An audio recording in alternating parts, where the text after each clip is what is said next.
when we have dinner, when we're visiting and have this time with our family, nothing intrudes. So don't let these clever little devices keep intruding. You've got to have a place that's sacrosanct, it's valuable. You don't let anything in for that period of time. Here's the next one. Read all the books.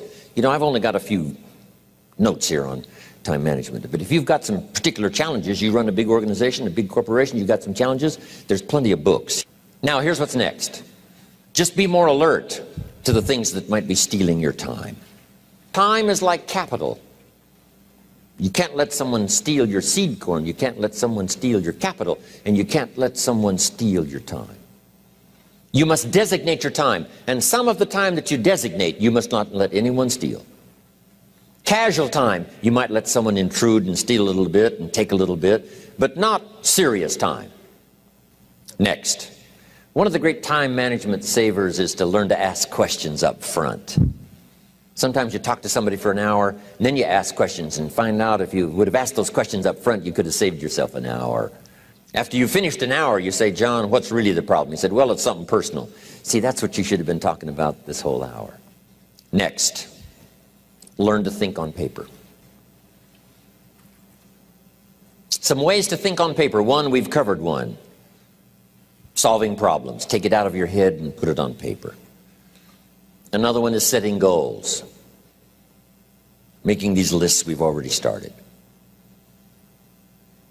Here's another good way to think on paper. It's a projects book.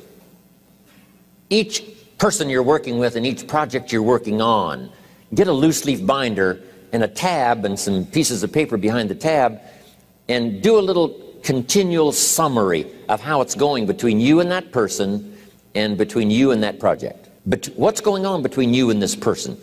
When you last got together, what did you talk about? And you got a few notes there. Here's what we talked about the last time we got together. Now when you get together again, you can review that so you'll know better what to talk about.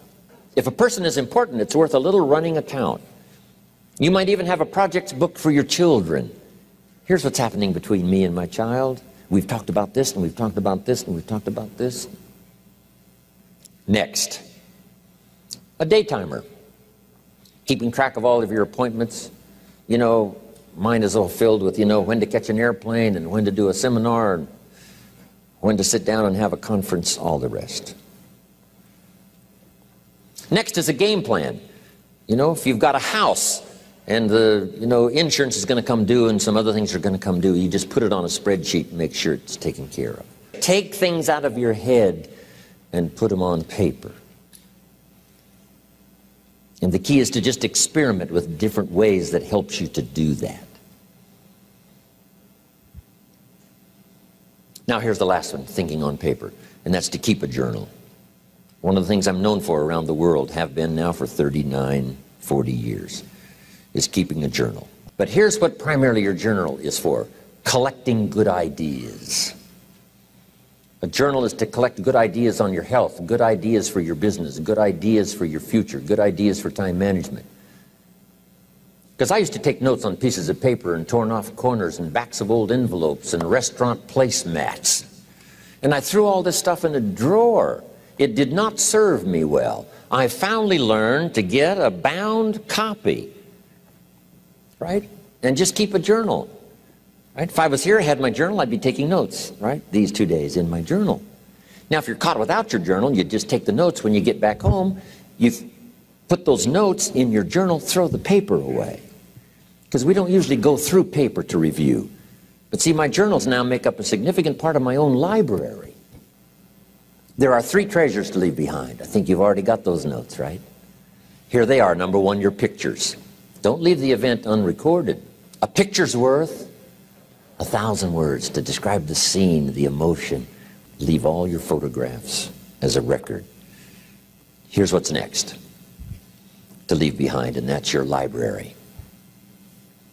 The books that changed your life, the books that changed your health, the books that rescued you from oblivion, the books that you passed on to other people, they were so exciting for you, the books that made you financially independent, the books that developed your leadership, the books that gave you wisdom to ponder when things were tough, the books that got you through the winter, the books that helped you to plant in the spring and harvest in the fall.